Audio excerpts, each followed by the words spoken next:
Hello children, good morning. Welcome back to your maths class. I hope all are doing well. I'm sure you all would have visited a bakery to get a birthday cake. What do you see there? Will the shopkeeper give the cake in your hand? No, isn't it?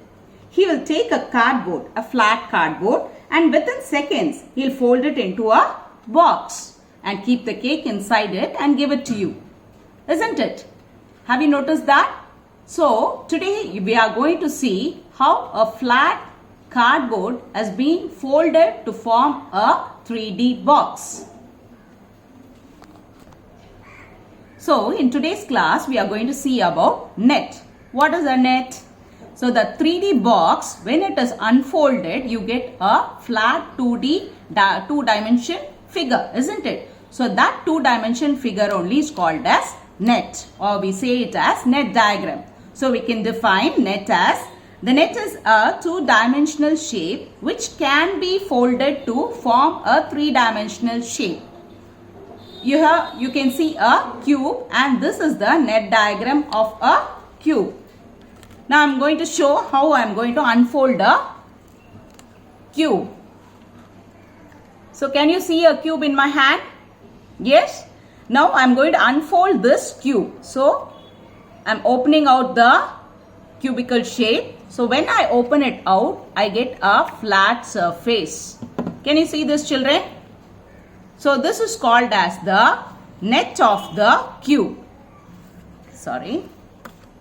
So, you can see the cube has 6 faces. 1, 2, 3, 4, 5 and 6. So, this is called as the net diagram of a cube. So, when I fold this, again I get a 3D shape. Do you understand? So, the definition of net can be otherwise also. When the 3D shape or figure is unfolded, you get a 2-dimensional shape. So, this is called as the net diagram of the 3D figures.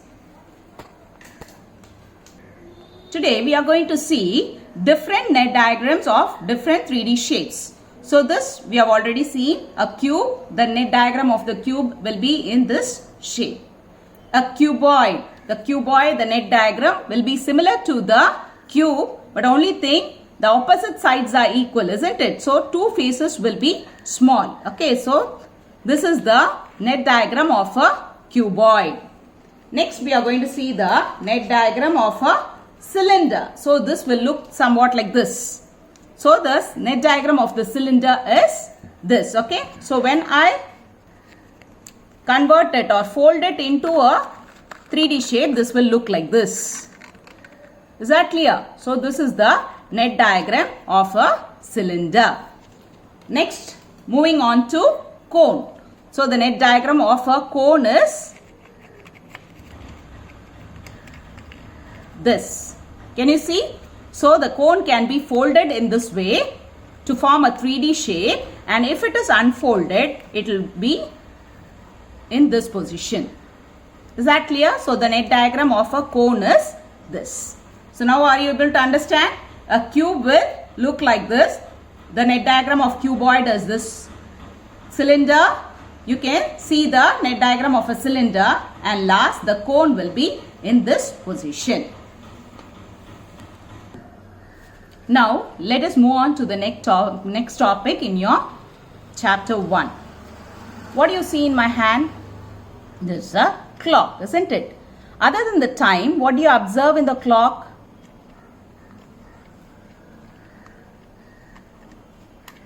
So, you can see the hands of the clock in different positions, isn't it? The most important concept in geometry is based on this. Did you figure it out? Yes. We are talking about the angles. Here, when I move the hands of the clock, it takes different position, isn't it? So, every time the hands of the clock moves, it forms different angles, right? Now, let's see what is an angle. When 2 line segments or rays intersect means they meet, we get an angle with a common point called vertex. So, here you can see the picture of an angle. So this is one line segment, another line segment.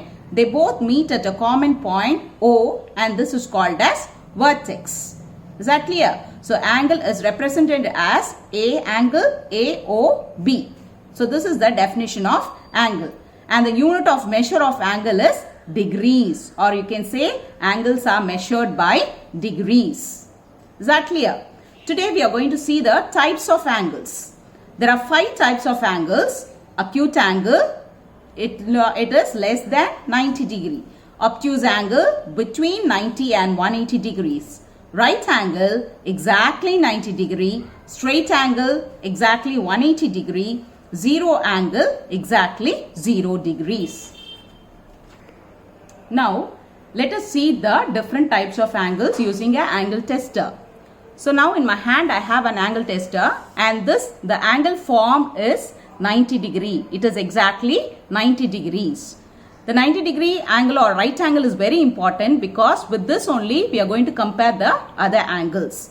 Now when I move this, you form an angle of less than 90 degree is formed. Is that clear? So this is called as acute angle. When the angle formed is less than 90 degree, it is called as acute angle. When it goes above 90 degree, it is called as obtuse angle.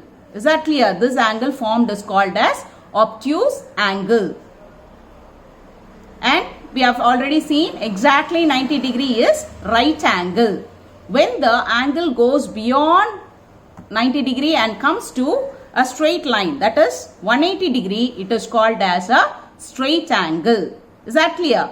And the same way, when it is a 0 degree, this also is a one line on the other. So both the arms of the angle lie one on the other, and it is called as the 0 degree or 0 angle. So here I have given you the diagrams of different angles. This is the acute angle, which measures less than 90 degree. This is obtuse angle, which measures more than 90 degree. When it is exactly 90 degree, we represent it in this way, and it is called as right angle. When it is 180 degree, it falls as a straight line. Okay, so it is called as a straight angle. And when you see this, mostly in your clock, when the time is 3:15, you can see this angle, isn't it? So one hand of the clock lying on the other. So it is called as 0 angle. These are the types of angle. I hope you have understood, children. Yes? Okay. So, next we'll see in the next class. Go through all these informations and complete your assignments. Thank you, children. Bye-bye.